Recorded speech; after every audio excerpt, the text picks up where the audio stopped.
Let's get back to what exactly is going on here at Target, because they came out with earnings on May 17th, and it was really interesting at the time. The Wall Street community actually reacted somewhat positively, even though when I heard the numbers, I'm like, wait a second, guys, like, you get that much theft? If you recall, I did this story. They've had upwards of $500 million on theft, and that is a problem that continues to plague them, and it has obviously been growing significantly in this like less law and order oriented society, whatever you want to think about that. They have a major theft problem, and they're going to have to get better technology in place to manage it. So there was that.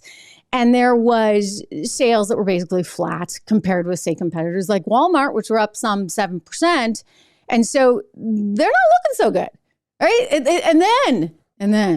And then came, well, you know what? And I got a lot to say on that coming up. But before I do, let me show you the stock. And I want to get over to Gerald, because I think he can give us a little bit more insight. In other words, it's not just, it is. And I have a very special little item coming up after the interview that I want to share with you. But before I do, I want you to understand the complexity of this from all angles. And he will give us that. But take a look here. This is the stock price.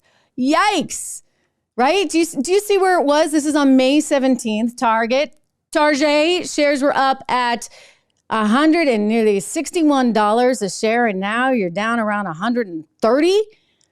That's not a good trajectory. I mean, that's a loss of some $13 billion or so in the span of a couple of weeks.